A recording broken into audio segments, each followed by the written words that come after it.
Ok, shalom, shalom. Donc aujourd'hui, nous allons partager sur un thème. Donc le thème, ça va être pourquoi c'est si important d'obéir à la parole de Dieu et de craindre l'Éternel. Voilà, on va voir la première partie aujourd'hui. Donc je répète, pourquoi c'est si important d'obéir à la parole et de craindre l'Éternel.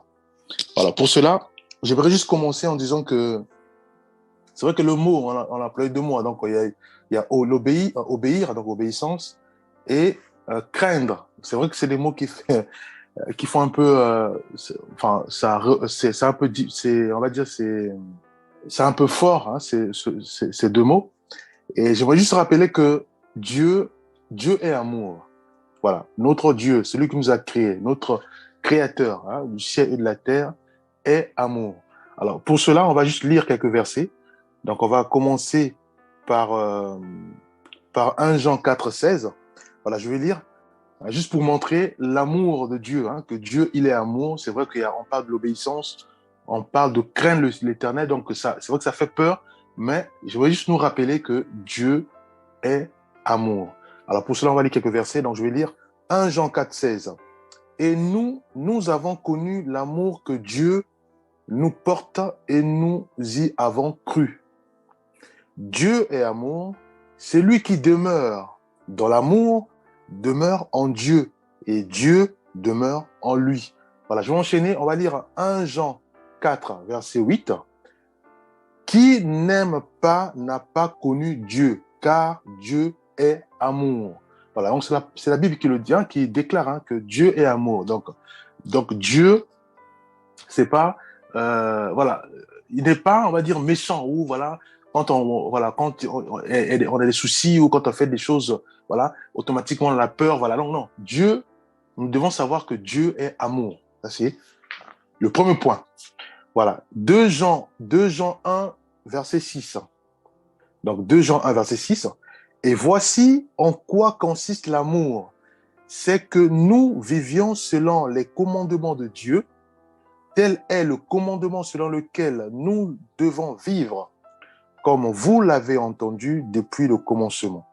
Deux points. Il n'a pas d'autre but que de vous amener à vivre dans l'amour. Donc, même les commandements de Dieu, voyez-vous, donc, voyons-nous, on parle que de l'amour. La base même, le but même des commandements de Dieu, c'est de nous ramener à vivre dans l'amour. Donc, voyons-nous, sous ces versets-là, comment Dieu est amour. Voilà, donc c'est vrai, on peut parler de l'obéissance, mais le but de l'obéissance, c'est juste pour nous ramener à vivre dans l'amour. Alors, quand on dit de craindre l'éternel, c'est pareil.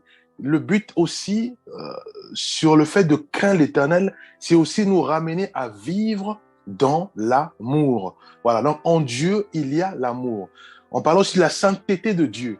Le but de la sainteté de Dieu, c'est aussi nous pousser aussi à vivre dans l'amour, bien sûr, en passant par la sanctification. Voilà. Le but, c'est nous ramener à vivre dans l'amour. Voilà nous. Alors, on va prendre un dernier verset juste pour démontrer que Dieu est amour. 1 Jean 4, verset 7. 1 Jean 4, verset 7. Donc, je vais lire. Mes chers amis, aimons-nous les uns les autres, car l'amour vient de Dieu. Celui qui aime est né de Dieu et il connaît Dieu. Voilà. Donc, voyons-nous comment Dieu nous démontre dans plusieurs versets, hein, qu'il est amour et tout ce qu'il nous donne comme information, comme instruction, comme commandement, c'est pour nous ramener à vivre dans l'amour. Voilà. Donc, il n'y a pas des mots comme radicalisation ou des mots comme... non, ça n'existe pas, mon bien-aimé. Pourquoi? Parce que tout est fait de manière à ce que nous puissions vivre dans l'amour, mes bien-aimés. Voyons-nous. Donc, c'est ça. C'est pour ça que Dieu nous donne l'instruction, il nous donne les commandements, il nous donne pas mal de conseils et il nous demande simplement de les suivre. Et en les suivant, et à ce moment-là, l'amour imbibe notre vie et nous vivons dans l'amour. Alors, si nous ne les suivons pas, parce que je rappelle encore que Dieu est amour, et vu son amour, il a permis à ce que nous puissions toujours avoir le libre arbitre. Donc, tu peux faire comme tu peux faire. Donc, c'est à toi. Mais il donne quand même les constantes en disant que voilà, ah, suis mes commandements, suis mes préceptes, suis mes orientations, et à ce moment-là, tu vas vivre dans l'amour. Parce que le but de tout ça, c'est de te ramener dans l'amour. Alors, comme il ne veut pas nous diriger comme des robots, comme il n'est pas un gourou, voilà. Donc, c'est vraiment notre Dieu, il a le libre arbitre. Voilà, nous. C'est pour cela, il nous dit déjà d'avance que ce que je vous donne comme instruction, comme commandement, voilà, c'est pour nous ramener à vivre dans l'amour. Voilà. Maintenant, nous allons aborder maintenant le point, l'autre thème donc, que nous avons dit. Hein. Donc, c'est pourquoi c'est si important d'obéir à la parole et de craindre l'Éternel. Donc, aujourd'hui, ça va être la première partie. Et après, on va continuer plus tard. Alors, on va prendre Josué 24, verset 14. Maintenant, craignez l'Éternel et servez-le avec intégrité et fidélité. Faites disparaître les dieux qu'ont servi vos pères de l'autre côté du fleuve et en Égypte, et servez l'Éternel. Alors ici, Dieu, nous, de toute façon, ça concerne tout le monde, hein, même sur la génération d'avant comme d'aujourd'hui, c'est la parole de Dieu est intacte, est invariable. Donc ça reste la parole de Dieu. La fois que Jésus-Christ, il a bien dit qu'il n'est pas venu abolir la loi. Il est venu l'accomplir.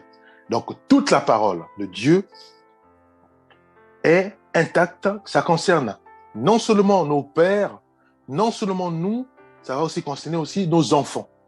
Donc, vous voyez que même les 10 commandements, tu ne tueras point, tu ne voleras point, ça a concerné nos parents, ça nous concerne nous, et ça va concerner aussi nos enfants. Puisqu'on ne peut pas nous tolérer que mon fils ou nos enfants puissent tuer des gens ou puissent voler. Non. Voilà, c'est interdit dans la Bible.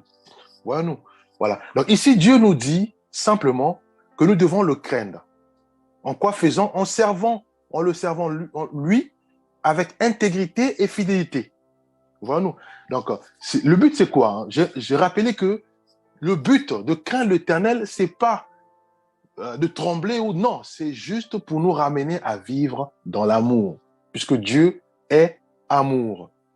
Voilà, nous. Alors, et il dit ceci, il dit, faites disparaître les dieux qu'ont servi vos pères, vos pères de l'autre côté du fleuve et en Égypte. Donc, ça veut dire que, certes, les peuples israélites, enfin, ils ont quitté l'Égypte, ils sont venus sur le désert, hein, ils ont traversé, donc ils ont servi d'autres dieux.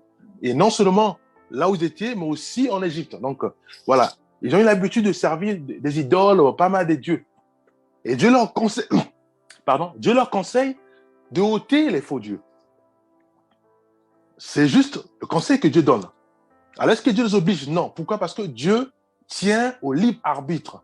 Donc, l'homme, il te dit, voilà, voici mes conseils, mais toi, fais ce que tu veux, mais suis mes conseils. Si tu suis mes conseils, tu vas vivre dans l'amour et tu vas vivre heureux. Alors, on sait tous que, depuis Adam et Ève, l'homme a toujours fait sa volonté. Et voyons-nous, aujourd'hui, on a le chaos, on a le péché qui est rentré, la mort qui rentre dans le pays, dans le monde, voilà. Il y a tout ça des choses. Mais Dieu nous demande simplement de suivre ses conseils. Car c'est lui qui nous a créés, il voit notre futur, il voit aussi le présent. Voilà.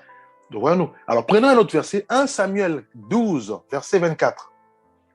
Craignez seulement l'Éternel et servez-le fidèlement de tout votre cœur, car voyez quelle puissance il déploie parmi vous. Voilà. Ici, Dieu nous demande pas grand-chose. Pas des rituels, voilà, où voilà, c'est compliqué, ou l'argent. Non. Dieu nous demande quelque chose qui est simple. Il nous demande simplement de le craindre. Donc, de le craindre. Mais comment le craindre? C'est ça. Demande de le craindre. Pourquoi nous devons le craindre? Parce que Dieu, rappelons-nous, il est amour. Il veut simplement que nous puissions vivre dans l'amour. C'est pour cela qu'il donne pas mal de paroles, qu'on appelle des paroles de sagesse ou de bon sens, pour nous ramener à vivre dans l'amour. Donc, craindre, c'est quoi? C'est juste craindre sa parole. Donc, respecter sa parole, c'est un peu comme un papa ou une mère qui parle à son fils ou à sa fille. Voilà. Donc, il dit, ah, mon fils reste à la maison parce que dehors, il fait très chaud. Mais si tu sors dehors, c'est sûr que tu risques de faire des malaises parce qu'il fait tellement chaud à la maison, il fait frais. Donc, reste à la maison. Mais papa n'oblige pas l'enfant à sortir, à rester. Il donne un conseil. La maman n'oblige pas l'enfant parce que l'enfant, soit il est mature, peut-être qu'il a 18 ans, mais il donne des conseils de bon sens, de sagesse, en tant que père ou en tant que mère. Alors, il a le libre arbitre, l'enfant, puisqu'il a ses 18 ans. Alors, qu'est-ce qu'il fait donc? S'il désobéit délibérément à son père et à sa mère, et à ce moment-là, il va sortir, il fait tellement chaud, canicule, et après, c'est les malaises, tu vois. Alors, donc, c'est ça le but d'un père ou d'une mère, c'est de permettre à ce que son fils ou sa fille puisse vivre dans l'amour, heureux, voilà. Donc, reste à la maison, il fait frais. C'est tout simplement ça, en fait. Alors, prenons un psaume 2 verset 11.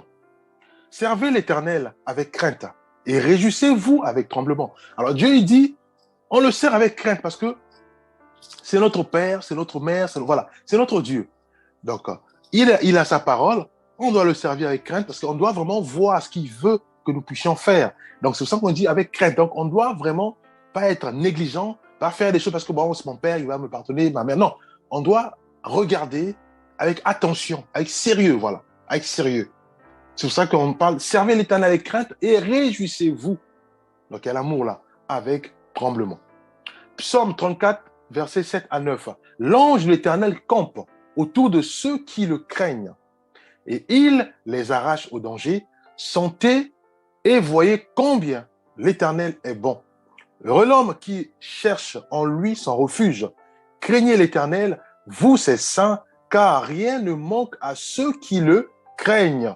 Voilà, nous, ici, on voit bien dans ce texte-là, on parle d'amour et aussi de la protection et bien sûr du mot crainte qui revient souvent. Voilà, donc juste pour dire quoi? Juste pour dire que nous connaissons rien du futur. C'est vrai, on connaît le passé parce qu'on sort de là. On ne connaît pas le présent, on ne connaît pas aussi le futur. Mais Dieu, il connaît tout ça parce que c'est lui qui nous a créés. Donc Dieu nous demande, il nous donne des conseils de bon sens. Et il dit ceci, dit que si nous le respectons, nous respectons ce qu'il nous donne comme instruction, comme information de bon sens, de sagesse. À ce moment-là, il y a, on va dire quoi, tout protocoles qui sont à notre service pour effectivement nous protéger, voilà, nous aiguiller de manière à ce que nous puissions vivre heureux. Le but, c'est juste ça, vivre heureux. Parce que nous pouvons prendre des décisions aujourd'hui parce qu'on est heureux, mais demain, peut-être, ça va être le pire. Je prends un exemple qui est simple. Je vois mon fils en train de pleurer. Ah, tiens, je veux acheter la voiture, un vélo. J'ai acheté un vélo aujourd'hui parce que, bon, j'ai vu mon fils. Après, ça peut être aussi l'objet de malheur. C'est pour ça qu'on dit qu'il faut toujours demander la volonté de Dieu. Est-ce que c'est la volonté de Dieu que je puisse acheter mon fils son vélo maintenant? Voilà, nous. Donc, c'est juste ça, en fait. Puisqu'on ne connaît pas le futur. Donc, le but, c'est quoi? C'est de réaliser que Dieu est amour, ça c'est un, et aussi de réaliser que dans les commandements qu'il donne, hein, c'est vrai que ça sonne un peu fort, dur, commandement. C'est juste les paroles de sagesse, hein, les orientations simplement, qu'il nous donne. Nous devons garder cela. Pourquoi? Parce que c'est bien pour notre futur, pour notre présent aussi, et aussi pour nos enfants. Pourquoi? Parce que le but de tout ça, c'est pour nous ramener dans la vie de l'amour. Voilà. Je préfère répéter, c'est vraiment pour montrer l'importance même des commandements et de l'obéissance à notre Seigneur. Voilà, Proverbe 15, verset 33. La crainte de l'Éternel enseigne la sagesse et l'humilité précède la gloire. Je répète, la crainte de l'Éternel enseigne la sagesse. Voilà. Donc, ce verset vient encore tout débouler tout. En fait, il vient encore donner plus d'explicité en disant que voilà, si nous craignons l'Éternel, à ce moment-là, on a la sagesse. Pourquoi? Parce que c'est un peu comme un enfant qui écoute tout ce que son père ou sa mère donne comme instruction, hein, de bon sens, de sagesse, hein, je parle bien. Et à ce moment-là, cet enfant s'approprie et observe littéralement ce que dit son père ou sa mère. Et à ce moment-là, on dit que l'enfant a de la sagesse. Et à ce moment-là, l'enfant va maintenant répliquer cela à ses petits frères ou à ses enfants aussi, puisqu'en fait, il est appelé aussi à se marier ou voilà, à avoir une femme, si c'est une femme, avoir un homme. Voilà nous. Donc, c'est juste pour montrer l'importance même de garder ou de craindre l'Éternel. Voilà. Essayez de... Voilà, on va finir par ce mot craindre. On va prendre un dernier verset. Ésaïe 33, verset 6. Tes jours seront en sûreté. La sagesse et l'intelligence sont une source de salut. Ah, le salut vient apparaître. La crainte de l'Éternel, c'est là le trésor de Sion. Voilà, nous, mes bien-aimés. Et là, maintenant, on voit que le mot salut fait son apparition. Donc, ça veut dire quoi? Ça veut tout simplement dire que si nous observons notre Seigneur, nous craignons ce qu'il nous dit. Donc, je prends l'exemple simple de papa et maman. Donc, on observe les instructions de mon père, de ma mère. Je mets cela en pratique. Je garde, je de la sagesse. Donc, on me dit que moi, un enfant, j'acquiers de la sagesse. Et à ce moment-là, Dieu dit, si nous continuons cette perspective, à ce moment-là, il y a le salut qui vient. Puisqu'il dit, la sagesse et l'intelligence sont une source de salut. Ah, donc ça veut dire que, donc moi, je peux vivre longtemps sur la terre si je garde absolument la sagesse et l'intelligence que j'ai, qui émanent des orientations, de l'observation, des conseils de mon père ou de ma mère. Voyons-nous. Donc c'est pareil avec Dieu. Dieu nous demande simplement d'observer, de craindre ses orientations, d'observer ses observations, de mettre cela en pratique. À ce moment-là, bien aimé, on a le salut. C'est aussi simple que ça. Voyons-nous. Alors, prenons le mot obéissance. Prenons par exemple 1 Pierre 1, verset 14. Comme des enfants obéissants, ne vous conformez pas aux convoitises que vous aviez autrefois, quand vous étiez dans l'ignorance. Ça veut dire quoi? Ça veut dire que simplement que quand j'étais païen ou quand je n'avais pas la connaissance de Dieu, je marchais comme un païen. C'est-à-dire que je me battais, je prenais la cigarette, la drogue, je volais, je faisais tout ce qui était mal. Je faisais ce qu'on appelle, ça peut être la cupidité, le fait de trop amasser, j'amasse que les voitures, voilà, ou amasser, ça peut être par les vols, par pas mal de choses. Voilà. Dieu nous dit ici que nous devons être comme des enfants. Nous devons obéir, comme des enfants obéissants.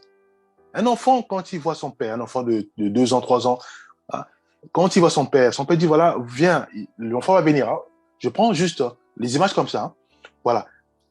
Nous devons être comme des enfants obéissants parce que un père face à son enfant qui a peut-être 1 an, 2 ans, 3 ans ne cherche pas à le guider comme un robot. Non, il cherche son bonheur.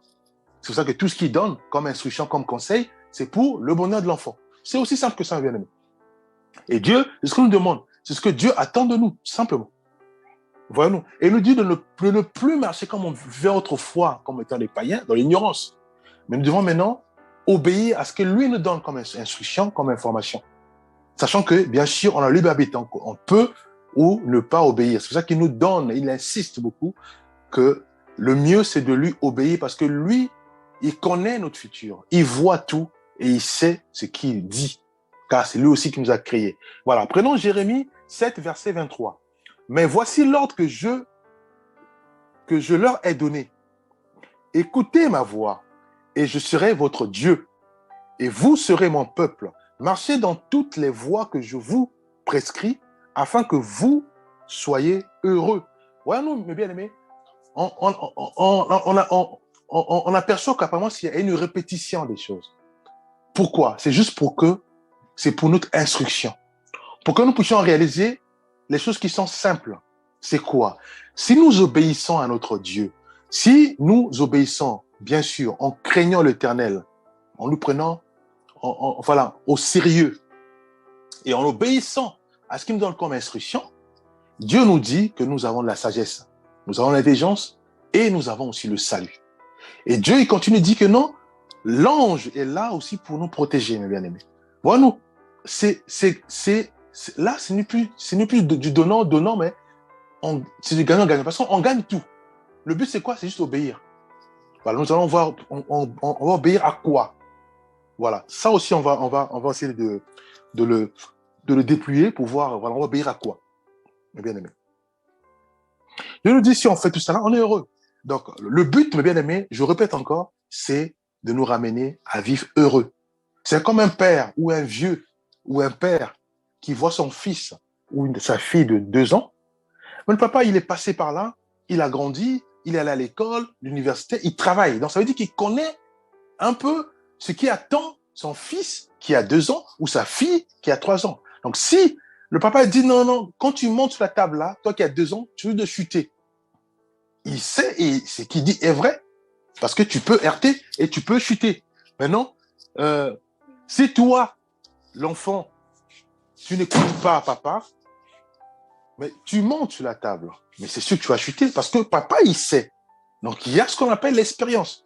Donc, c'est un peu comme notre Dieu. Dieu, il dit, ah, tu mangeras de tous les arbres qui sont dans le jardin, mais l'arbre de la connaissance du bien et du mal, tu n'en mangeras pas. Le jour où tu vas en manger, tu vas mourir. Parce que tu vas faire entrer la mort dans le monde, tu vas faire entrer le péché dans le monde, et c'est par là que tu vas mourir. Alors, il y a le libre arbitre quand même, il est là. Parce que Dieu ne conduit pas des humains comme des robots. Il donne toujours le libre arbitre, les bien-aimés. Alors, on va prendre un autre verset. On va prendre Romains 1, verset 5. Je vais lire. Par qui nous avons reçu la grâce et l'apostolat pour amener en son nom à l'obéissance de la foi tous les païens. Ah, la foi fait son apparition. C'est encore quoi? Bon, donc, la foi fait son apparition. Donc, tout ça pour dire quoi? C'est pour dire que tout maintenant tourne autour de la parole de Dieu. Mes bien-aimés. Alors, si nous écoutons notre papa, notre mère, nous donne les instructions, c'est ça la parole. Alors, si nous gardons cela, et que prochainement, si on voit la table, on ne peut plus monter, parce que de peur que si on monte sur la table et qu'on tombe, à ce moment, c'est la foi. Donc, on a la foi à la parole de mon père ou de ma mère qui me déconseille de monter sur la table, moi qui a 2 ans ou 3 ans. Mes bien-aimés. Voilà-nous. Donc, Dieu nous demande simplement de aimer ce qu'il dit, de garder cela et de mettre cela en pratique. Ça s'appelle la foi. Donc, on a la foi à mon père, j'ai la foi à ma mère. Tout ce qu'il me dit, c'est réellement ça. Et je dois garder ce qu'il me donne comme information, comme instruction. Voilà. Maintenant, la parole, c'est quoi? C'est quoi le contenu de la parole que Dieu nous demande d'obéir, que Dieu nous demande de pratiquer, que Dieu nous demande d'observer pour vivre heureux sur la terre? Bon, on connaît tous déjà Éphésiens 6, verset 1, où il est dit « Enfants, obéissez à vos parents afin que vous viviez. » Voilà. Voilà, c'est des choses qui sont simples. Dieu dit simplement « Enfants, obéissez à vos parents. » Ça veut dire quoi? Ça veut dire que moi, aujourd'hui, si je suis enfant, je ne peux plus insulter mon père ou parler à mon père ou à ma mère. Voilà les choses qui sont simples, basiques. Et vous, parents, n'irritez pas vos enfants. Hein? Donc, ça concerne aussi les parents. Donc, les parents aussi ne doivent pas aussi irriter leurs enfants. Voilà. Ce sont des contenus de bon sens. Ce sont des paroles de bon sens. Alors, si nous, on ne le fait pas, parce qu'il y a le libre arbitre, j'ai dit tout à l'heure. Si on ne le fait pas, ça veut dire que déjà, on désobéit à notre Seigneur. On veut savoir c'est quoi, quelle est la conséquence de ne pas obéir ou de ne pas suivre les instructions de notre Créateur, qui est notre Dieu. On connaît tous. Déjà, la conséquence de Adam et Ève, le péché et la mort qui est rentré. Alors moi, si j'obéis pas à mon père et j'obéis pas à ma mère, mais c'est sûr que mon père ne pourra même plus être honoré à ma demande. Si je dis à mon papa, donne-moi l'argent de poche, il va dire, ah non, toi, tu ne m'obéis pas. J'ai envie d'aller en vacances. Non, je ne paye pas mes vacances parce que tu n'obéis pas. Bon, ce sont les conséquences. Pourquoi? Parce qu'on n'a pas obéi. Et à force de ne pas obéir aux parents, on va mourir très jeune. Pourquoi? Parce que papa me dit, faut pas te battre. C'est pas bien de se battre. Attends, tu vas te battre. Tu peux tomber là-bas et tu perds ta vie. Voilà, nous. Donc, c'est des choses qui sont simples, élémentaires. Maintenant, c'est à nous qui sommes enfants de l'approprier, de dire, voilà, je dois avoir la foi à mon père, la foi à ma mère, qui me déconseille de me battre, qui me déconseille de se quereller, de se chamailler, parce que ça ramène soit en prison. Alors, on nous trouve en prison, on a peur, on pleure. Mais pourquoi? Mais parce que tu n'as pas obéi, mon fils, ma fille, tu n'as pas obéi.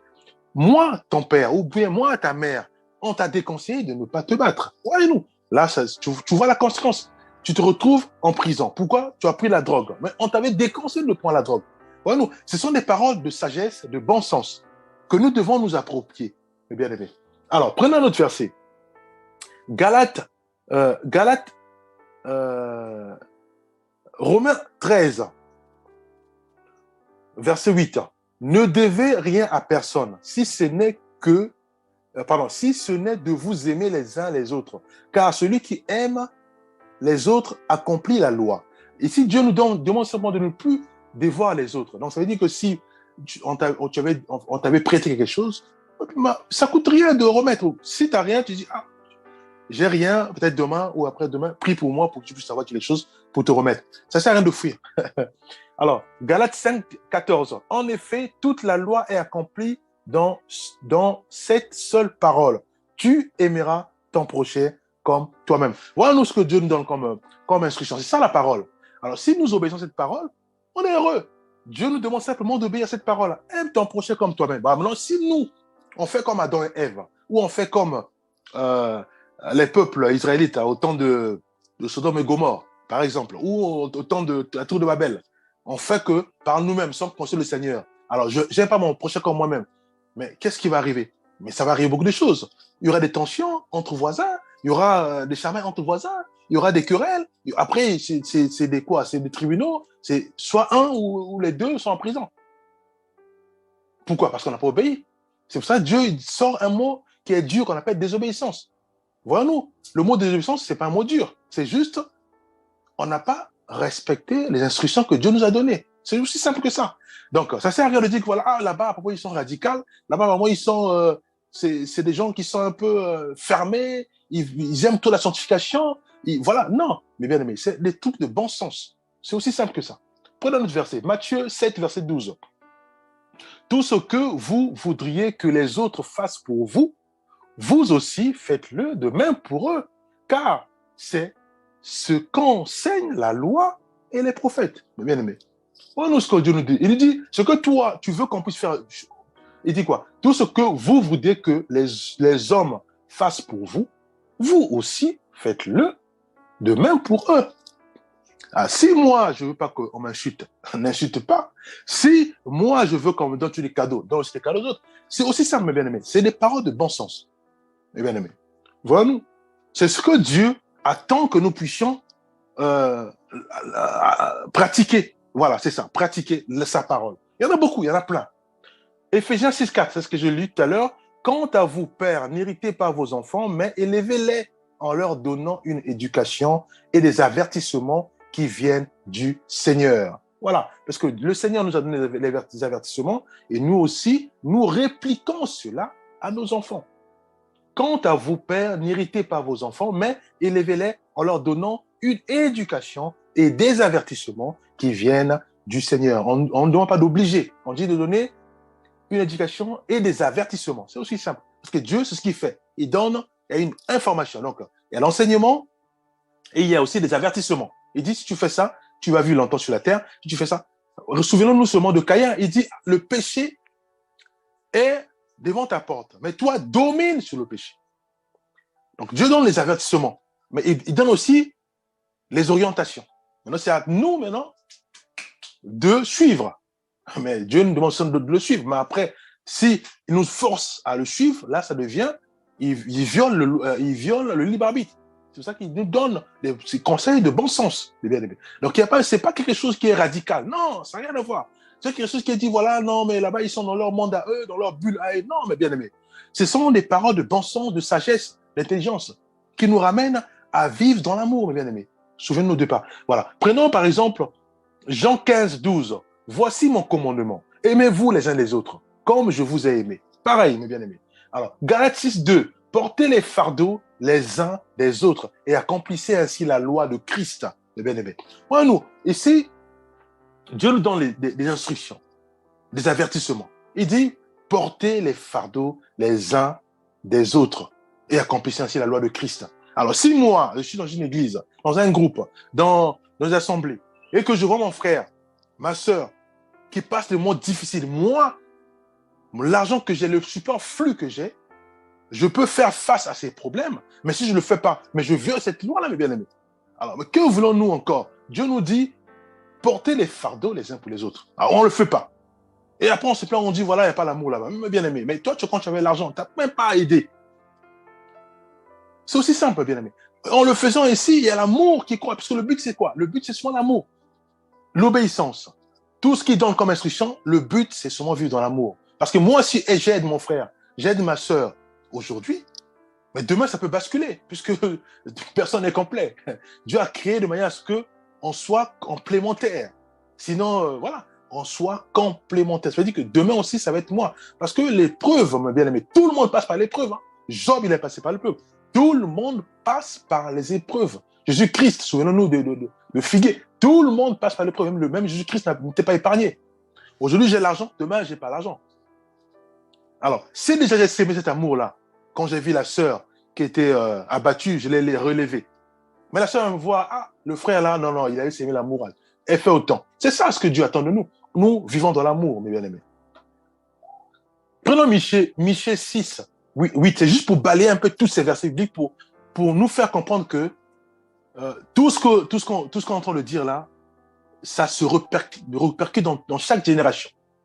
De la Genèse à l'Apocalypse, tout y est. Donc c'est le même principe.